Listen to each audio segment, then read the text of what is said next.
Guys, welcome back to my channel. तो जो आज की वीडियो होने वाली है वो टॉपिक के बारे में होने वाली है। तो इस वीडियो में मैं बताने वाली हूँ कि मैंने स्टेप बाय स्टेप कैसे कोरियन पढ़ी और कैसे टॉपिक के लिए प्रिपेयर किया और वो मैंने कैसे क्लियर किया, टॉपिक लेवल 3। ठीक है, और वो 4 महीने में कैसे क्लियर किया। सबसे बड़ा तो क्वेश्चन यही हो रहता है कि 4 महीने में कैसे क्लियर किया, वो बताने वाले हैं। और दूसरा, आज हम ये बात क्यों कर रहे हैं, क्योंकि टॉपिक की डेट आ चुकी है इंडिया में। अक्टूबर में टॉपिक स्टार्ट है, तो इसलिए मैं आपको पहले से, अब आप लोग सोच रहे होंगे यार टॉपिक तो मतलब अक्टूबर तो आ ही चुका, क्या ही पढ़ लेंगे अब। लेकिन ऐसा मत सोचो, मैंने भी बहुत ही कम टाइम में टॉपिक के लिए प्रिपेयर किया था और मेरा टॉपिक हो भी गया था। तो इसलिए मैं आपको वो सारी चीज़ें शेयर करने वाली हूँ कि मैंने कैसे कैसे स्टेप बाय स्टेप पढ़ाई करी और कैसे कैसे मैंने अपना टॉपिक लेवल 3 किया। तो शुरू करते हैं। तो सबसे पहले मैं आपको बताना चाहूंगी कि देखो, टॉपिक के लिए जब प्रिपेयर करना था मेरे को सिर्फ 4 महीने में, मैं पूरा आपको वो बता रही हूँ कि मैं कैसे कैसे। पहले महीने में मैंने सीखा था कोरियन, क्योंकि मुझे कोरियन ऑफ कोर्स पहले से नहीं आती थी। मैं कोरियन लैंग्वेज सीखी थी यूट्यूब चैनल से। एक यूट्यूब चैनल है, ठीक है, वहां से मैंने कोरियन लैंग्वेज, उनके पास ना एक प्लेलिस्ट थी लर्न कोरियन फ्रॉम स्क्रैच करके। तो उसमें 40 से 50 वीडियोस थी। 40 से 50 वीडियोस का मतलब होता है 40 से 50 चैप्टर्स थे उसमें, ठीक है। तो वो एकदम मतलब बिल्कुल बेसिक लेवल से कोरियन स्टार्ट कर रहे थे, तो मैंने वो वाली जो प्लेलिस्ट थी वो स्टार्ट करी और वो मैंने 1 महीने में अपनी बेसिक कंप्लीट करी। अब आपको लग रहा होगा कि 1 महीने में बेसिक कंप्लीट हो जाती है, ऐसा नहीं होता। आप किसी को टीचर से पूछोगे ना कि हमें 1 महीने में बेसिक क्लियर करा दो, ऐसा नहीं होता है। बेसिक मैं आपको बता रही हूँ कि मैंने 1 महीने में कैसे करी। ये नहीं कि मैंने सिर्फ 2-3 घंटा पढ़ के अपना बेसिक क्लियर कर लिया, ये बता रही हूँ मैं 11 से 12 घंटे मैंने दिन में पढ़ा है, इसलिए मैंने अपना 1 महीने में बेसिक क्लियर कर लिया, वरना बेसिक इतनी जल्दी क्लियर नहीं होते हैं। तो मैं पूरा दिन पढ़ने के बाद मैंने अपना 1 महीने में बेसिक क्लियर कर लिया। और अब ये सोच रहे हो कि 11 से 12 घंटे क्यों पढ़ रहे थे यार। मैंने आपको पहले वीडियोस में बता रखा है कि मेरा जेएनयू में सिलेक्शन नहीं हुआ था, तो मेरे पास रीजंस था, मुझे जीकेएस चाहिए ही चाहिए था, ठीक है। तो इसलिए मेरे पास मतलब वो चढ़ा हुआ था कि मेरे को पास करना करना है। तो 1 महीना तो मैंने अपना बेसिक क्लियर किया। उसके बाद क्या होता है ना कि देखो क्या होता है, कोरियन लैंग्वेज सीखना और टॉपिक के लिए प्रिपेयर करना वो दो अलग चीजें हो जाती है। क्योंकि जब हम कोरियन लैंग्वेज सीखते हैं तो हम नॉर्मल वर्ड सीखते हैं जो कि हम बातचीत में यूज करते हैं, बहुत ही मतलब एकदम ईजी टाइप के वर्ड सीखते हैं। और जब हम कोरियन जब टॉपिक के प्रिपेयर करते हैं ना, तो हम बहुत हार्ड वर्ड सीखते हैं, एकदम एडवांस वोकेबलरी सीखते हैं। तो उसमें ना तो आपको एडवांस वोकेबलरी के साथ साथ आपको एडवांस ग्रामर पैटर्न्स भी आने चाहिए, तभी आप जाके टॉपिक पास कर पाते हो। 3, 4, 5 इसके लिए आपको बहुत एडवांस वर्ड चाहिए होते हैं। तो इसके बाद जब मेरा 1 महीने बेसिक क्लियर हो गया, उसके बाद मैंने एक Korean language learning platform join किया और मैंने वहाँ से कोरियन सीखना स्टार्ट किया। मैंने वहाँ से अपने एडवांस ग्रामर पैटर्न जो कि टॉपिक में आते हैं वो सीखे। वहाँ पे भी मैंने बहुत मेहनत करती हूँ, मैं कंटिन्यूसली बता रही हूँ। मैंने 4 महीने तक ना, ये 11 से 12 घंटे की पढ़ाई है, 4 महीने लगातार। अब मतलब 4 महीने मेरा पता है कैसा हाल था कि इंस्टाग्राम बंद, व्हाट्सएप बंद, नेट बंद, मैं कुछ यूज़ नहीं करती थी। मतलब सबसे मोह माया छोड़ के बैठी हुई थी, क्योंकि मुझे पास करना था। और वैसे मेरा है भी, मैं अगर किसी चीज़ में मतलब एकदम डिसाइड कर लूँ ना कि ये मुझे करना है, तो फिर मैं सब कुछ छोड़ने पर राजी हूँ। मेरे को इतना ज़्यादा मोह नहीं रहता किसी से कि मुझे ये चीज़ देखनी देखनी है, फिर मुझे करना करना है। तो मैंने अपना इंस्टाग्राम, व्हाट्सएप सब कुछ बंद करके बैठ गई थी और बस पढ़ाई पढ़ाई पढ़ाई। तो 11 से 12 घंटे में पूरा दिन पढ़ती थी। और फिर हमें पता चला कि हमारा टॉपिक आ चुका है, टॉपिक आने वाला है। तो टीचर ने सजेस्ट किया हमारे कि टॉपिक के लिए ना आप एक काम करो कि टॉपिक जो पुराने हुए हैं, मतलब जो पहले जो प्रीवियस पेपर्स है टॉपिक के, वो आप सॉल्व करना स्टार्ट करो, ठीक है। तो उनको सॉल्व करते करते आपको पता चलेगा कि कौन कौन सी वोकेबलरी और कैसे कैसे यूज करना है। और उन्होंने कुछ बुक्स भी प्रोवाइड करी थी, लेकिन मैंने क्या करा कि उन्होंने बोला था कि 1-2 करके देख लेना ताकि तुम्हें आइडिया मिल जाने लगे, 2-3 तो कर ही लेना। वहाँ पे 19 पूरे पुराने पेपर्स थे, वो मैंने सारे कर डाले। मतलब सॉल्व, देखो अब ये नहीं कि मैं सॉल्व कैसे कर रही, सॉल्व करना इतना इजी नहीं है। मैं सिर्फ कोरियन सीख ही रही थी, मैंने सिर्फ अपना बेसिक ही क्लियर किया था। तो जब मैं टॉपिक का प्रिपेयर करती थी ना, जब टॉपिक के प्रीवियस पेपर जब मैं पढ़ती थी, तो उसकी एक एक लाइन में ना कितने सारे वर्ड्स निकलते थे जो कि मुझे नहीं पता होते थे। अब मैं उन वर्ड्स का क्या करती थी, उन वर्ड्स को मैं लिखती थी, हर एक लाइन में जितने मुझे वर्ड्स नहीं आते हैं उन सबको मैं अपनी डायरी में नोट करती थी। उनको फिर मैं नेवर पे जाके, एक डिक्शनरी है कोरियन डिक्शनरी, उस पर जाके ढूंढती थी कि उसका मतलब क्या है, उसको लिखती थी। और फिर जितने भी मेरे को पूरा दिन में जितने वर्ड मीनिंग्स मिलते थे उनको मैं डेली याद करती थी। तो पूरा सुबह से लेके रात तक ऐसे करते करते, वर्ड्स निकालते निकालते, ढूंढते ढूंढते, मेरे पास रात तक आते आते 300 से 400 वर्ड इकट्ठे हो जाते थे। और वो ये नहीं कि मैं उनको अब लिख लिया तो छोड़ दिया, नहीं, उसको फिर मैं याद करती थी। 300 से 400 वर्ड में डेली याद करती थी। और फिर जब उसका नेक्स्ट डे होता था, फिर से वापस वही पूरा प्रोसेस करके वर्ड्स निकाल के फिर से 300-400 वर्ड होते थे। अब ये नहीं कि सिर्फ 300-400 वर्ड ही याद करके छोड़ देती थी। पहले वाले भी होते थे वो भी रिवीजन करके फिर नए याद करते थे। तो सोच रहे हो, तो एक दिन में जो अभी निकाले हैं वो तो करने ही करने याद है, उनका रिवीजन भी करना है, और जो पिछले वाले आपने निकाल के रखे उनका भी रिवीजन करना है। तो ऐसे करते करते करते करते मेरे को 2 महीने तक मैंने यही करा था। इतने वर्ड मीनिंग्स इकट्ठे हो गए थे ना, मतलब मैंने इतने सारे कलेक्शन बना लिया था उनका। मेरे पास लगभग 7,000 से 8,000 मेरे पास पूरे वो वर्ड मीनिंग्स की कॉपी मैंने अपने हाथों से जो बनाई है। तो मैं अपने घर से वो वीडियो मांगूंगी और मैं आपको दिखा दूंगी कि कितनी सारी कॉपीज वो पूरी लिख के ना वर्ड मीनिंग्स। 너 그래 너 요새 너 조금 이상해졌어 자꾸만 시도 때도 없이 시무룩하고 고민이 생겼니 초등학교 मैं क्या बताऊँ, वो टाइम ना मैं सच्ची मुझे फ्रस्ट्रेशन भी होता था। देखो फ्रस्ट्रेशन हर किसी को होता है, पूरा दिन कौन पढ़ सकता है, 11 से 12 घंटे तुम किसी से मिल नहीं रहे, तुम व्हाट्सअप नहीं चला रहे, तुम इंस्टाग्राम नहीं चला रहे, तुम्हें पता भी नहीं कि क्या चल रहा है लाइफ में, बट तुम बस चले जा रहे हो, बस तुम कर रहे हो।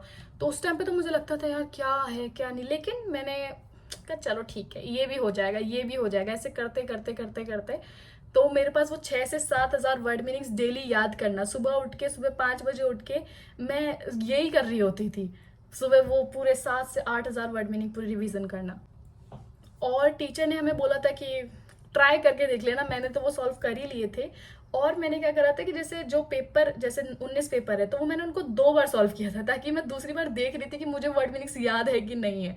तो देख रहे हो 19 क्वेश्चन पेपर मैं उसको बार बार कर रही हूँ, तो ईजी नहीं होता है। मैं आपको ये बताना क्लियर करना चाहती हूँ कि अगर मैं आपको बोल देती हूँ, क्योंकि इंस्टाग्राम पर लोग मुझे डीएम करते हैं कि दीदी आपका कितने टाइम में हुआ, तो मैं उनको 4 महीने बोलती हूँ, तो वो लोग गलत आइडिया लेके बैठ जाते हैं कि शायद हमारा भी 4 महीने में हो जाएगा। देखो ये जो मैं पूरा प्रोसेस बता रही हूँ, अगर आपको हिम्मत है कि आप उतना कर सकते हो तो आपका होगा। क्योंकि मतलब ऐसे तो अब अगर आप किसी से पूछते हो, क्योंकि मेरे को बहुत सारे, मुझे पता चला है कि आप लोग किसी कोरियन लैंग्वेज प्लेटफॉर्म पे जाके बोलते हो कि हमें 4 महीने में टॉपिक 3 पास करवा दो, नहीं करा पाएंगे। टीचर्स तो अपने हिसाब से चलते हैं ना, टीचर तो तुम्हें उतना ही सिखाएंगे जितना उनका सिलेबस चल रहा है। अब तुम उसके बियॉन्ड जाके क्या कर रहे हो वो आपकी मेहनत है। तो मैंने वो करा था, मुझे भी टीचर ने सिर्फ उतना ही करवाया था जितना वो नॉर्मल लोगों को करवा रहे थे, और वो लोग टॉपिक 1 दे रहे थे। मैं और कुछ 1-2 लोग और थे, मेरे को जीके के लिए टॉपिक 3 चाहिए ही चाहिए था, और मेरा सबने मेरे को थोड़ा सा मना भी किया था कि तुम मत करो, क्योंकि 4 महीने में टॉपिक लेवल 3 किसी का नहीं होगा। मैंने कहा कि मेरे को करना है, मुझे चाहिए। तो मैंने वो करा, और इसलिए मेरा हो सका क्योंकि मैंने ये नहीं कि मैं सिर्फ टीचर के ऊपर डिपेंडेंट थी, मैं अपने ऊपर भी मैंने अपना पूरी मेहनत कर डाली, इसलिए मेरा 4 महीने हुआ। तो आप लोगों को मैसेज मत करो कि हमें भी 4 महीने में करा दो, ऐसे नहीं होता, बहुत मेहनत लगती है, आसान नहीं है टॉपिक लेवल 3 लाना। लेकिन अगर आप करना चाहते हो तो आप कर सकते हो, मुझे विश्वास है कि आप कर सकते हो, ठीक है।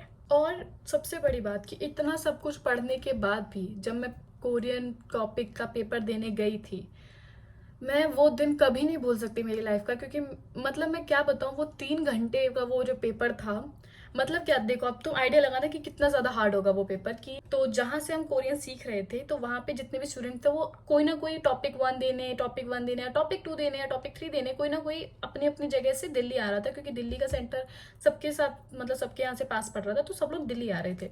तो सबका प्लान था कि हम लोग साथ में मिलेंगे, और टॉपिक खत्म होने के बाद, टॉपिक का पेपर खत्म होने के बाद हम लोग साथ में डिनर के लिए जाएंगे, कोरियन डिनर करने के लिए, ओके। और मैंने अपना कोरियन का मतलब टॉपिक दिया सुबह, जेएनयू में था मेरा सेंटर, और मैंने सुबह सुबह अपना दिया पेपर।